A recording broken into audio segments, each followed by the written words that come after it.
Tonight on Frontline, long before the economic meltdown, the story of one woman who tried to warn about the threat to the financial system.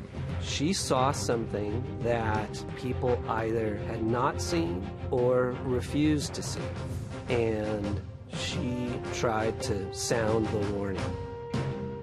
Nobody listened. What are you trying to protect? We're trying to protect the money of the American public. I was told that she was irascible, difficult, stubborn, unreasonable. Before the toxic assets poisoned the economy, she warned of their danger. And that made her the enemy of a very, very large number of people. She would fight an epic battle with one of the most powerful men in Washington. He was, as George Bush put it at the time, a rock star. It got pretty nasty pretty quickly. Greenspan turns to her, she turns to him. His face is red, and he's clearly quite upset. A story from inside the highest levels of the Clinton administration. They were all part of a very concerted effort to shut her up and to shut her down. And they did, in fact, shut her up and shut her down. Tonight on Frontline, Alan Greenspan, Brooks Liborn, and The Warning.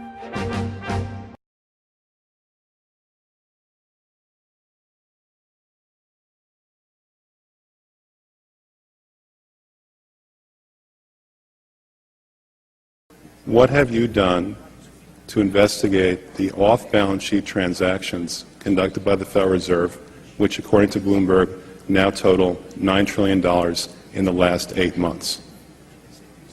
I'll have to look specifically at that Bloomberg article. I'm not, I don't know if I have actually seen that particular one. That's not the point. The question is, have you done any investigation or auditing of off-balance sheet transactions conducted by the Federal Reserve? At this point, we're conducting our lending facility project at a fairly high level and have not gotten to a specific level of detail to really be in a position to respond to your question. Mr. Chairman, my time is up, but I have to tell you honestly, I am shocked to find out that nobody at the Federal Reserve, including the Inspector General, is keeping track of this.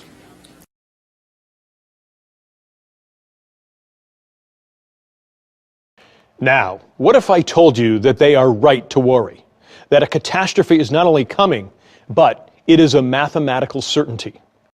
First, it's obvious that this is the death of capital and money markets. There is no doubt about it. So the unsustainability of the American and European economic systems is really quite clear and very real. Hey, Mark. A buying opportunity. Mark, what's the end game here? Is it the collapse of Western civilization as we know it, the capitalist system?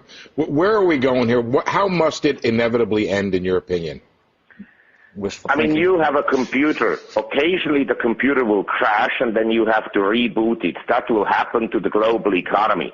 Jerry Celente is one of the few people on the planet who predicted with uncanny accuracy and precision exactly what would happen to the United States economy in the fall of 2008. And now we hear prediction of what happening when, Jerry? It's underway now. The timing is very difficult because these things are so manipulated, whether it's high-frequency trading, black pools, Madoffs or rip-offs. We know that there's a lot of behind-the-scenes manipulation going on. They want to make it appear that things are calm and everything's under control. It's not under control. Are you really saying that we are coming to the end of the line no matter what because the changes won't be embraced? Or are you an optimist, and if so, on what basis? Well, I don't consider myself to be an optimist nor a pessimist. I like to think of myself as a realist. And realistically speaking, I think what you just said is correct, that the chances of there being a great awakening among the masses of the American people in time to avert some very serious consequences, the chances are small. Far, but storm clouds on the horizon, a possible crash brewing, and it might actually even be worse than 2008. We've got the man who actually called the 2008 crash, and he's the author of The Real Crash, America's Coming Bankruptcies, Peter Schiff, here to tell us how this looks. Peter, in 2008, we had stocks collapse 60%. We saw banks going out of business. We saw unemployment spike. It was pretty ugly. You think this is going to be worse? How's it going to be worse? What's this look like? Well, it's going to be a lot worse. And this now poses huge dangers to the continent. We face the prospect of mass civil unrest, possibly even revolution, in some countries that are being driven into total and utter desperation.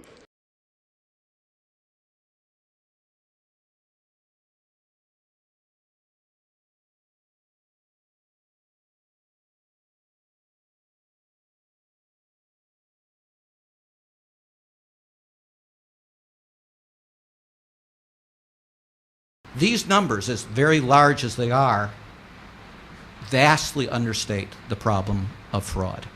Bill Black was in New York this week for a conference at the John Jay College of Criminal Justice, where scholars and journalists gathered to ask the question, how do they get away with it? Well, no one has asked that question more often than Bill Black. The former director of the Institute for Fraud Prevention now teaches economics and law at the University of Missouri, Kansas City.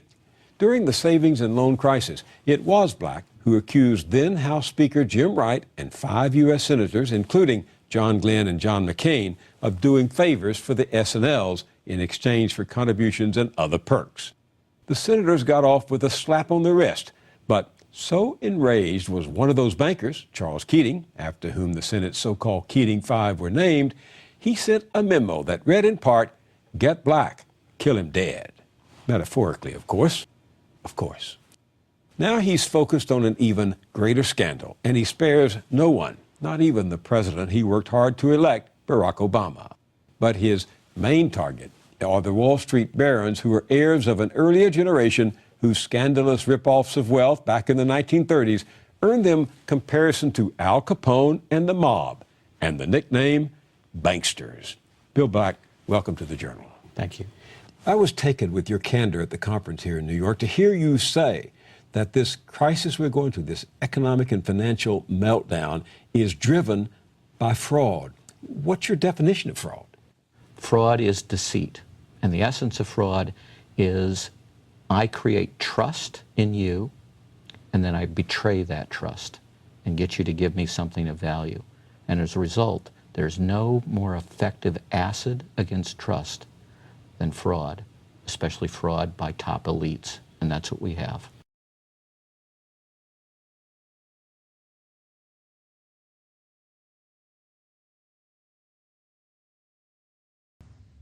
It didn't take long for Bourne to learn that she and the chairman were not going to see eye to eye. He said something to the effect of, well, Brooksley, we're never going to agree on fraud. And she said, well, what do you mean? And he said, you probably think there should be rules against it. She said, well, yes, I do. He said, you know, I think the market will figure it out and take care of the fraudsters. The Alan Greenspan lunch, did it actually happen? Where he says... I'm not going to talk about it. I'm not going to talk about it on camera. Bourne is reluctant to speak about her meetings with Greenspan or others in the Clinton administration. Greenspan refused to speak to Frontline at all, but Bourne's advisors did. Greenspan didn't believe that fraud was something that needed to be enforced, and he assumed she probably did. And of course she did. I've never met a financial regulator who didn't feel that fraud was part of their mission. And this is an absolute stunner for the new head of this tiny agency, who is charged with making sure people don't commit fraud. Well, I think she was taken aback about how far he would go towards deregulation, that even the notion that we should police fraudulent activity he didn't think was something that was a given. That was her introduction to Alan Greenspan.